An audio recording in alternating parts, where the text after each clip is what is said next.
고난주간 다섯째 날 아침 저희들에게 주신 하나님 말씀 마가복음 15장 33절로 41절까지 말씀입니다. 제6시가 되매 온 땅에 어둠이 임하여 제9시까지 계속하더니 제9시에 예수께서 크게 소리 지르시되 엘리 엘리 라마 사박다니 하시니 이를 번역하면 나의 하나님 어찌하여 나를 버리셨나이까 하는 뜻이라. 곁에 섰던 자 중 어떤 이들이 듣고 이르되 보라 엘리야를 부른다 하고 한 사람이 달려가서 해면에 신 포도주를 적시어 갈대에 꿰어 마시게 하고 이르되 가만두라 엘리야가 와서 그를 내려주나 보자 하더라. 예수께서 큰 소리를 지르시고 숨지시니라. 이에 성소 휘장이 위로부터 아래까지 찢어져 둘이 되니라. 예수를 향하여 섰던 백부장이 그렇게 숨지심을 보고 이르되 이 사람은 진실로 하나님의 아들이었도다 하더라.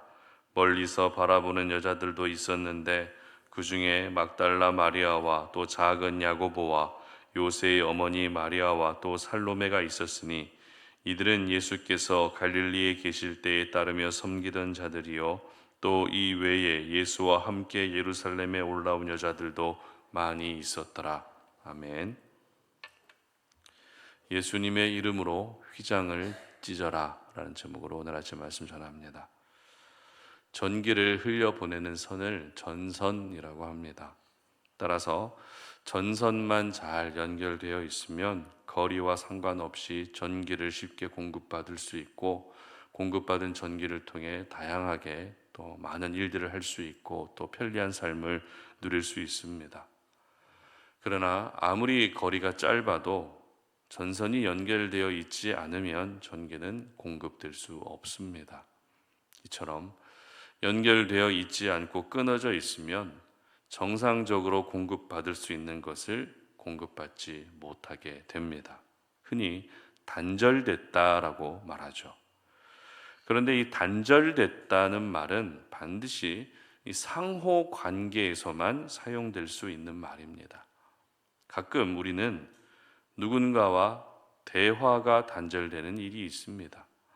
대화가 단절되는 것 역시 상대방과 나라고 하는 상호 관계에서 일어나게 되죠. 그리고 국가 간의 교류가 단절되는 것 역시 상대 나라와 우리나라라는 상호 관계에서 일어나게 됩니다. 하나님과의 관계도 마찬가지입니다. 신앙생활의 기본 베이스는 하나님과의 관계입니다.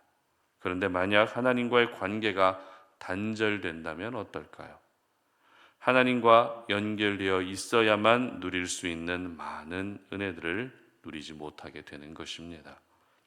뿌리를 통해서 나무가 토양과 잘 연결되어 있어야 영양분을 공급받을 수 있는 것처럼 결국 우리도 하나님과 연결되어 있어야 영적 영양분을 공급받을 수 있는 것입니다.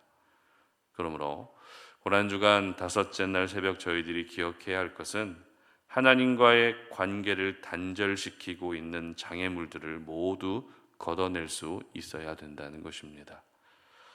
오늘 저희들이 살펴볼 말씀은 예수님이 십자가에 돌아가시는 장면을 생생하게 기록하고 있습니다. 먼저 33절 말씀 함께 봅니다. 제6시가 되매 온 땅에 어둠이 임하여 제9시까지 계속하더니 아멘. 그리고 25절 말씀도 보시기 바랍니다. 때가 제3시가 되어 십자가에 못 박으니라. 아멘. 보시는 것처럼 예수님의 마지막 모습을 마가는 구체적인 시간 단위로 소개하고 있습니다. 그러니까 제3시, 오전 9시에 예수님이 십자가에 못 박히셨고 제6시인 정오에 온 땅에 어둠이 임하기 시작한 것입니다. 그리고 제9시인 오후 3시에 예수님이 돌아가신 것입니다. 즉 십자가에 못 박히신 상태로 6시간 계시다가 결국 돌아가셨다는 것입니다. 일반적으로 십자가에 못 박힌 상태로 버틸 수 있는 시간은 이보다 더 길었습니다. 그래서 군병들은 죄수들의 다리를 부러뜨렸어요. 더 이상 버티지 못하게 그렇게 했던 것이죠. 그러나 예수님은 다리를 부러뜨릴 필요도 없이 6시간밖에 못 버티고 돌아가신 것입니다. 아무래도 못 박히시기 전에 채찍질을 당하신 그 고통이 너무나도 컸기 때문이겠죠. 그렇게 돌아가시기 전에 마지막으로 외치셨던 말씀이 엘리 엘리 라마 사박다니, 나의 하나님 나의 하나님 어찌하여 나를 버리셨나이까 라고 하는 이 외침이었습니다.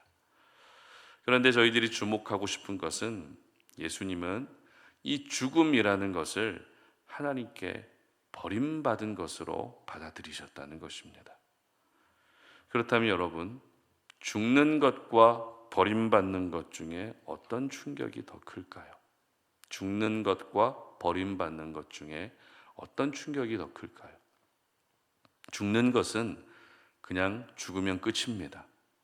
즉 죽음으로 인한 고통과 충격을 느낄 새가 없다는 것입니다. 그러나 버림받는 것은 버림받았다는 사실에 의한 고통과 충격이 그대로 느껴질 수밖에 없습니다. 따라서 죽는 것과 버림받는 것 중에 충격이 더 큰 것은 버림받는 것입니다.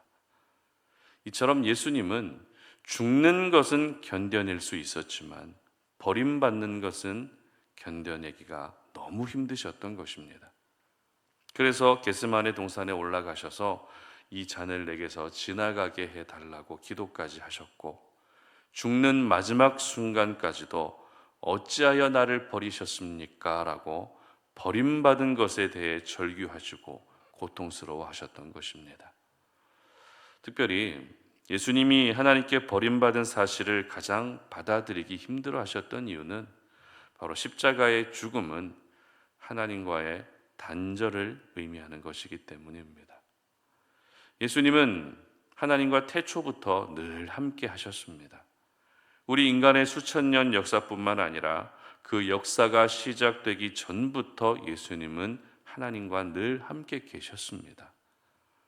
부모의 품 안에서 지내던 자녀가 직장 생활이나 혹은 배우자를 만나게 되면서 독립해야 될 때가 오죠. 그럴 때 부모의 마음만 힘든 것이 아니라 자녀의 마음도 힘듭니다. 물론 독립이 단절을 의미하는 것은 아니지만 한 공간 안에서 함께 살아가다가 떨어져서 지내는 것일 뿐인데도 부모의 마음도 편치 않고 자녀의 마음도 역시 독립생활이 적응될 때까지는 어려움을 겪게 된다는 것이죠. 이처럼 단순히 독립할 때도 이런 어려움이 있는데 완전히 단절된다고 생각해 보십시오. 그 충격은 이루 말로 표현할 수도 없을 겁니다. 예수님이 바로 하나님 아버지와 단절되는 고통을 그대로 느끼셨고 그렇게 힘들어 하셨던 것입니다. 그런데 놀라운 것은 예수님이 돌아가시고 나서 있었던 일입니다. 37절과 38절 말씀 함께 읽어봅니다. 예수께서 큰 소리를 지르시고 숨지시니라. 이에 성소 휘장이 위로부터 아래까지 찢어져 둘이 되니라. 아멘. 바로 성소 휘장이 찢어지는 일이 일어났다는 것입니다. 구약시대 당시에 휘장의 두께는 무려 10cm가 넘었습니다. 그리고 예수님 당시에 이 휘장의 두께는 구약시대만큼은 안 돼도 대략 2cm에서 3cm 정도 되는 두께였다고 합니다. 여러분 2mm, 3mm가 아니라 2, 3cm 정도 되는 두께라면 자연적으로 찢어지는 것은 불가능합니다. 칼을 사용하지 않는 이상 절대 찢어질 수가 없는 두께입니다. 그런데 예수님이 숨을 거두시는 순간 그 두꺼운 성소의 휘장이 위에서 아래로 찢어지는 일이 일어나게 된 것이죠. 특별히 이 성소 휘장의 기능이 중요한데요. 성전 내부는 크게 두 개의 공간으로 구분되어 있었습니다. 두 개의 공간이란 지성소와 성소입니다. 그런데 이 지성소와 성소를 구분하는 막이 바로 휘장이었습니다.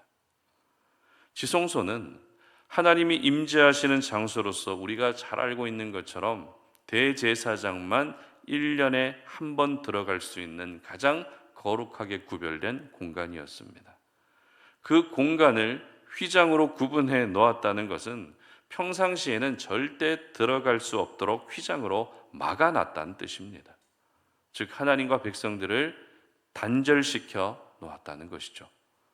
그러나 하나님과 백성 사이를 단절시켜 놓았어도 1년에 한 번은 대제사장이 휘장 안으로 들어가서 모든 백성을 위한 속죄 제사를 드릴 수 있었고, 그로 인해 단절된 하나님과 백성이 다시 이어질 수 있었던 것입니다. 그런 휘장이 갑자기 위에서 아래로 찢어져 둘로 나뉘어진 것입니다. 하나님과 백성 사이를 단절시켜 놓았던 그 휘장이 이제는 사라졌다는 것입니다. 이제는 예수님의 죽으심으로 그 휘장이 더 쓸모없게 됐다는 것입니다. 늘 하나님과 단절되어 있다가 1년에 한 번만 연결될 수 있었던 그 사이가 이제는 1년 365일 매일 연결될 수 있게 됐다는 것입니다.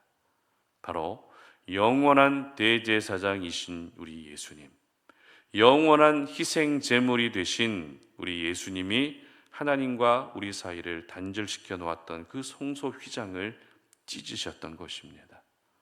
비록 예수님 자신은 하나님과 단절되는 고통을 겪었지만 우리들은 더 이상 하나님과 단절되지 않도록 하나님과 우리 사이를 연결해 주는 영적 다리가 되어 주셨던 것입니다. 이처럼 예수님의 죽으심으로 성소의 휘장이 찢어지는 순간 하나님과 우리 사이를 단절시켜 놓았던 것은 모두 사라졌습니다. 그런데 참 안타까운 것은 다시 우리 스스로가 우리 사이를, 하나님과 우리 사이를 단절시키기 위한 새로운 나만의 휘장을 걸어 놓는다는 것입니다. 어떨 때는 돈이 하나님과 우리 사이를 단절시키는 휘장이 되기도 합니다. 또 어떤 경우는 자녀들이 하나님과 우리 사이를 단절시키는 휘장이 될 때도 있습니다. 세상에서 인정받기 위해 신앙 양심과 도덕적 양심까지도 저버리는 모습이 하나님과 우리 사이를 단절시키는 휘장이 될 때도 있고, 성공에 대한 야망이 하나님과 우리 사이를 단절시키는 휘장이 될 때도 있습니다. 성소의 휘장은 이미 찢어졌는데 새로운 휘장, 그것도 성소의 휘장보다 훨씬 더 두꺼운 휘장을 만들어 놓는다는 것입니다. 그리고 하나님과 우리 사이에 그 휘장을 걸어 놓은 채 우리가 먼저 단절되고 싶어하는 마음을 가질 때가 있다는 것입니다. 그러다가 하나님의 도움이 필요하면 어떻게 합니까? 내가 설치해 놓은 휘장을 빼꼼히 걷어서 잠깐 지성소 안에 들어갔다가 다시 나옵니다. 그리고 여전히 하나님과 단절된 채로 지낸다는 것입니다. 그러므로 오늘 고난주간 다섯째 날, 저희들은 하나님과 우리 사이를 단절시키고 있는 휘장, 내가 만들어 놓은 새로운 휘장들을 모두 걷어내야 되고 찢을 수 있어야 됩니다. 하나님과의 단절은 예수님이 겪으신 단절이면 충분합니다. 우리까지 하나님과 단절된 인생을 굳이 선택할 필요가 없다는 것입니다. 우리는 그저 휘장을 찢어주신 예수님의 이름으로 내가 만들어 놓은 휘장을 찢으면 되는 것입니다. 그래서 하나님과 더 이상 단절되는 인생을 선택하는 것이 아니라 하나님과 다시 연결되는 인생을 선택해야 되는 것이죠. 필요할 때만 연결되는 인생이 아니라 영원히 연결되는 인생을 선택할 수 있어야 되는 것입니다.